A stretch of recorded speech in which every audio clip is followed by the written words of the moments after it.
Today, I'll thoroughly go over all the hardware, including the schematic I designed, each part's purposes, and even the recent PCB I've ordered for the project. It's important to understand that the complete function of the project is very much dependent on the hardware and software coded into the ESP32 microcontroller I'm using. For right now, you'll just have to trust the connections made to the ESP32's I/O pins until I can explain all the software in a different video. To best understand what's going on within the hardware, it's a good idea to outline what I plan to achieve with the general hardware criteria. I know that I want RGB lights to illuminate depending on audio amplitude, frequency, or maybe I even just want them to be solid colors. I decided I want the audio driving the LEDs to be either from Bluetooth or a microphone, with an option for either of them. These audio signals are obviously going to need to be amplified to a suitable amplitude for my purposes, so a general purpose amplifier is also needed. Additionally, I plan to separate bass frequencies from the rest of the frequencies, so I'll need some type of way to separate them. In order to drive a matrix of RGB lights, I'll need to make some type of audio amplitude dependent LED driver. I'll also have to make a way to remove the audio sync option and replace the RGBs with solid colors whenever I feel like it. Lastly, I'm going to need to set up the ESP32 microcontroller for the purposes of my project. So here's the schematic I designed that fits all the criteria. For the sake of understanding, I made two schematics that are technically the same thing, but one puts emphasis on individual systems, while the other emphasizes how the systems are connected to each other.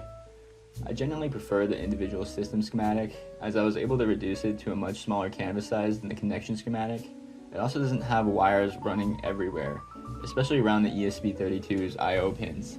Things just get too confusing. However, it is certainly cool to see how everything connects with each other. For this project, it's clear I need to process audio signals in numerous different ways.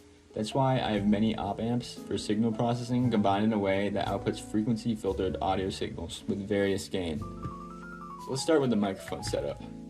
I chose to use the cheap, conventional, and reliable electric condenser type microphone found in many modern electrical applications.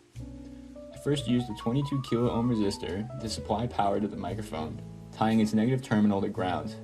To filter out the DC component, I used a 0.22 microfarad capacitor. Now we move on to the non-inverting amplifier setup. Because the ESP32 usually outputs their audio signal biased around 1.67 volts, but somewhere in the code I accidentally biased mine around 1.1 volts, which isn't really a problem. I used a voltage divider setup with two resistors, a 20 kilo ohm and a 5.6 kilo ohm, to bias the non-inverting terminal to 1.1 volts. Considering the input signal from the microphone has very low peak-to-peak voltages, the 1K and the 10K resistors are used to set a gain of 10 to the output, and the second capacitor assures the gain only applies to the AC audio signal and not the 1.1 volt DC bias on the positive terminal. Just a little update on the mic amplifier, because I was messing around with it. I found if we changed the 22k ohm resistor that was powering the microphone, we change it down to around 15,000 ohms, and also especially decreasing this grounding capacitor to around 10 nanofarad, it makes the microphone have pretty much no noise at all. It works almost flawlessly. So you can see here, if I'm not talking,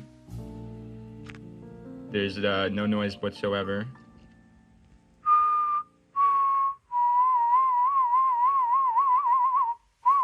Otherwise, it works pretty well. Now I've created an audio signal biased around 1.1 volts that has 10 times the amplitude of the original signal. Now that I've processed the microphone's audio signal to be similar to that outputted by the ESP32's Bluetooth audio signal, I use transistor logic to determine whether we input the microphone signal or Bluetooth audio signal to the next amplifier. This will be decided within the program of the ESP32, which will output a high logic level to the base of the transistor of choice, enabling that audio signal to pass. Next, I'll move to the general amplifier.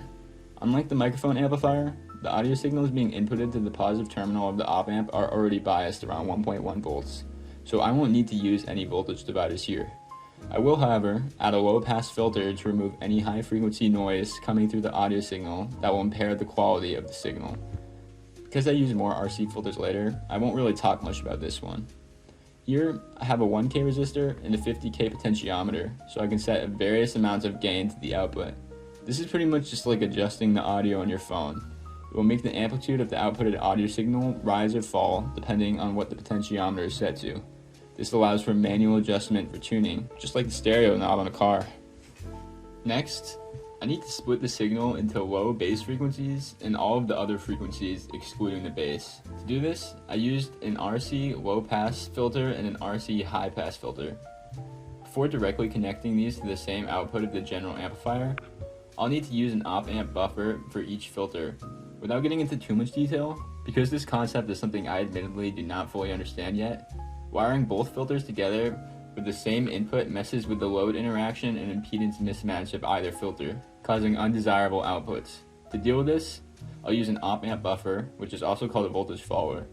This will isolate each system so I won't have to worry about impedance mismatch or load interaction. So let's start with the high-pass filter. Using the formula 1 over 2 pi RC, I can set a frequency cutoff point that will allow frequencies higher than the cutoff frequency to pass unaffected. Considering a charge capacitor acts as an open circuit and a discharge capacitor acts as a closed circuit, the resistor limits current to the capacitor, reducing its charge time. Low frequencies will be at a high point longer than high frequencies. This gives time for the capacitor to fully charge and effectively block out low frequencies, allowing only high frequencies to pass because they never fully charge the capacitor. The formula before allows me to set this frequency cutoff point depending on the resistor value and the capacitor value. It's important to note that this frequency cutoff is not at all immediate. Instead, frequencies below this value will gradually decrease in amplitude until essentially fully depleted. So, I used a 0.22 microfarad capacitor and a 1470 ohm resistor to set a frequency cutoff of 492 Hz. This will gradually decrease amplitudes below it. I found this value to be effective as I observed the amplitude to mostly be removed around 150 Hz.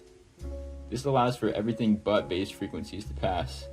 It's important to mention that because this capacitor is wired in series with the signal, it only allows AC to pass. This means that I've removed the 1.1 volt bias that I had before. Next, we move to the low pass filter. Similar to the high pass filter, this one will still allow frequencies higher than the cutoff point to pass through the capacitor, although this time, high frequencies are grounded, effectively filtering them out and leaving only the low frequencies. Because it's the same concept as the high pass filter, just rearranged, its formula is also the same. For this, I used a 10K resistor and a 0.22 microfarad capacitor to set a cutoff frequency of 72 Hz. Frequencies beyond this point will gradually deplete in amplitude. I found these values to be good, as frequencies around 450 to 500 Hz are almost completely cut off with these values. This setup leaves me with the bass frequencies filtering out anything higher. This filter remains biased at 1.1 volts because unlike the high pass filter, the capacitor does not remove the DC component that is inputted into the op-amp.